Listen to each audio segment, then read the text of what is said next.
ఆలోచించండి. నిన్న చేసింది పీసీఆర్ మ్యూట్ చేయండి మిగతా వాళ్ళు. శరత్ గారు సార్ సార్ చెప్పండి, టీజీపీఎస్సీ మీరు జడ్జిమెంట్ స్టడీ చేశారా? 227 పేజెస్ జడ్జిమెంట్, 222 పేజెస్ అండి. మొత్తంగా 222 పేజీలు ఒక పుస్తకం చదివినట్టే. ఇవాళ జీటీవీకి మీరు మా ఈవినింగ్ పిలుస్తామన్న సంగతి నాకు మధ్యాహ్నం చెప్పినప్పటి నుంచి పరీక్ష రాసే విద్యార్థిలాగా చదువుకుని కూర్చున్నా. విషయం ఏంటంటే యాక్చువల్లీ దీంట్లో పెద్ద మాకు స్టేక్స్ లేవు. ఈ అపీల్ లో గానీ కేసు హియరింగ్ లో గానీ నేను పార్టిసిపేట్ కాలేదు.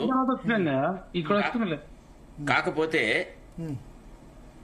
ఆమె అడుగులు చెప్పండి. దాంట్లో చాలా చాలా మిస్టేక్స్ పాయింట్అవుట్ చేసినారు జడ్జి గారు. దాదాపుగా ఎట్లా అంటే ట్రాన్స్పరెన్సీ లేదు, ఫెయిర్నెస్ లేదు అని ఏదైతే ఒక అబ్జర్వేషన్ జడ్జి గారు చేశారో, it cuts at the roots of the credibility of the institution. TSPSC అనే ఒక సంస్థ యొక్క ఉనికికే ప్రశ్నార్థకమైనటువంటి అబ్జర్వేషన్స్ జడ్జి గారు చేసినారు. There is absolute lack of transparency, fairness, wrong doing, arbitrariness, deviation from its own rules అని వాళ్ళు పెట్టుకున్న నిబంధనల నుంచి వాళ్ళు డీవియేట్ అయిన నిబంధనలు.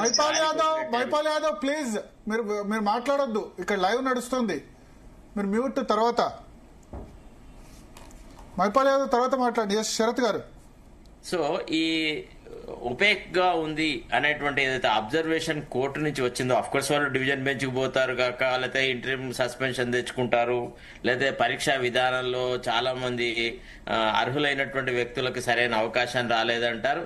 సరే, ఇక ఇవాళ రేపు కోర్టులలో ఉండేటువంటి అంశాలు ఏంటంటే ప్రముఖమైన న్యాయవాదులను తీసుకొస్తారు.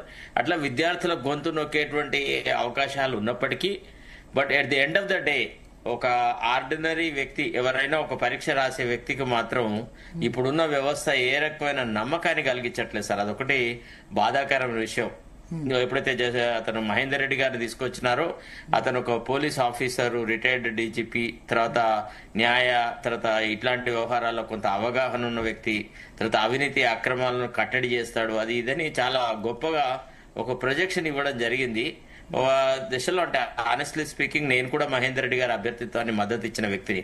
అందరూ అపోజ్ చేసినా గానీ బీఆర్ఎస్ తో కొమ్ముకైనాడని అది ఇది అని అన్న దశలో కూడా నేను అతని వ్యక్తిగతంగా నాకు తెలుసు కాబట్టి, ఎందుకంటే నేను స్పెషల్ గవర్నమెంట్ పీరియడ్ గా ఆయన అంటే ఇన్వాల్వ్మెంట్, ఆయన కండక్ట్ ఆఫ్ అఫైర్స్ చూసిన వ్యక్తిని కాబట్టి నేను ఆయనకు మద్దతు ఇచ్చినాను. కానీ ఈ కోర్టులు తీర్పులలో ఏదైతే కోర్టు ప్రస్తావించిందో కొన్ని విషయాలలో కూడా చాలా ఘోరంగా చెప్పింది అనమాట. ఇప్పుడు ఫర్ ఎగ్జాంపుల్ మనకి కొన్ని సెంటర్స్ లలో కూడా సక్సెస్ రేటు, ఫర్ ఎగ్జాంపుల్ 18, 19, 6, 20 అనే సెంటర్స్ లో 70 to 76% సక్సెస్ రేట్ ఉంది. అట్లనే 38, 39, 42లలో ఆ సెంటర్స్ లో 22 నుంచి 38% ఉంది. తర్వాత దగ్గర ఉన్నటువంటి హాల్ టికెట్లలో సిమిలర్ మార్క్స్ వచ్చినాయి. ఇట్లా రకరకాలుగా చూపెట్టాడు. Hundreds of cases where adjacent hall tickets got exactly the same total marks, raising suspicion of templates base or bulk evaluation అనేటువంటి మాట మాట్లాడినాడు.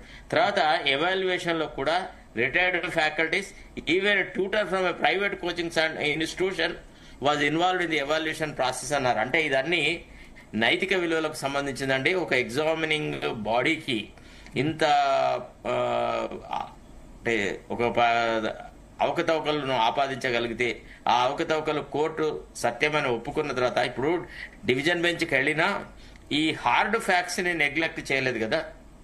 ఈ సెంటర్స్ లో ఈ రకంగా జరిగింది, ఇట్లా నాన్ ఫ్యాకల్టీ మెంబర్స్ తీసుకొచ్చినారు, ప్రైవేట్ ట్యూటర్లను తీసుకొచ్చినారు, తర్వాత రూల్స్ అన్నిటిని గాలికి వదిలేట్టున్నారు, వాళ్ళ ఓన్ సిద్ధాంతాల్ని వాళ్ళే పాటించలేదన్నటువంటి అబ్జర్వేషన్స్ ఏవైతే సింగిల్ జడ్జ్ చేసినారో దాన్ని ఏం డస్టర్ పెట్టి తుడపడానికి వీలుండదు.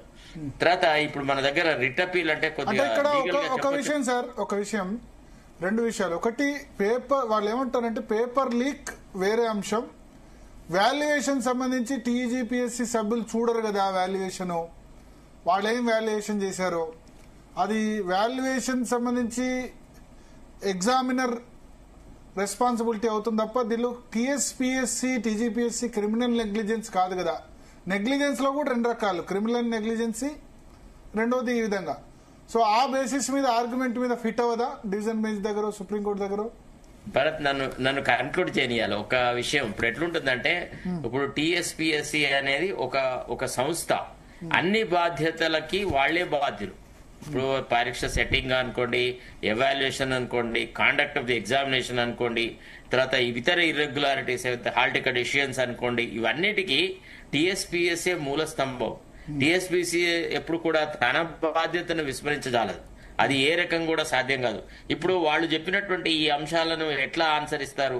ఏమని hundreds of cases where adjacent hall ticket numbers got exactly same total marks raising suspicion of template based or bulk evaluation అని జడ్జి గారు ఒప్పున్నారు. తర్వాత retired faculty and even a tutor from a private coaching institute allegedly evaluated the papers contrary to the commission's own press note, promising only regular domain expert faculty. మీరు చెప్పడానికేమో గొప్ప గొప్ప విషయాలు చెప్తారు, చేసేటప్పుడేమో చాలా నీచాతినీచంగా బిహేవ్ చేస్తున్నారు. That it concerns the carrier of lakhs of youngsters. కాబట్టి ఎంత diligent గా ఉండాలా. Vicariously the TSPSC is accountable. ఇప్పుడు ఎక్కడో ట్రైన్ పడిపోతే లాల్ బహదూర్ శాస్త్రి గారు రాజీనామా పెట్టారు.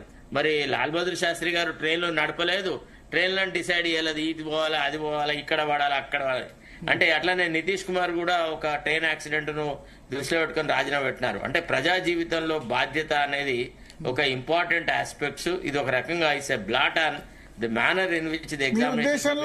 మీ ఉద్దేశంలో పై కోర్టులో అప్పీల్ చేసిన రిలీఫ్ ఏం రాదు టీజీపీఎస్సీకి? అంటే ఇట్లాంటి అవకతవకలను అన్నిటినీ దృష్టిలో పెట్టుకుంటే ఇప్పుడు ఎట్లుంటది అంటే, ఒక చిన్నగా కొద్దిగా లీగల్ గా చెప్పాల్సి వస్తుంది ఇక్కడ. ఇప్పుడు మనకు లెటర్స్ పిటెంట్ యాక్ట్ అని ఒకటి ఉంటుంది. దాంట్లో క్లాస్ 15 కింద ఈ రిట్ అపీల్ అనేది ఫైల్ చేస్తారు.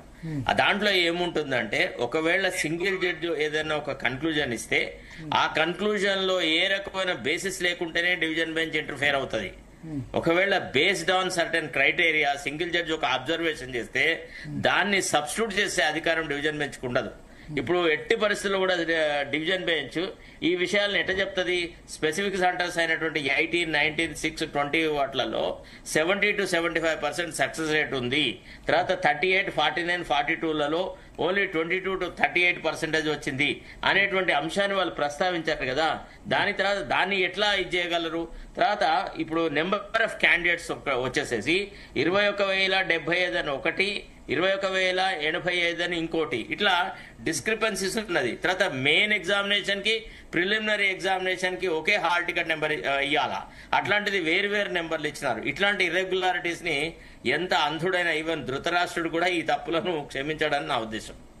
ఓకే, సో మీ ఉద్దేశం చాలా తక్కువ ఫిట్ ఎనఫ్ కేస్ టు రీ-ఎగ్జామిన్ కు ఫిట్ ఎనఫ్ కేస్.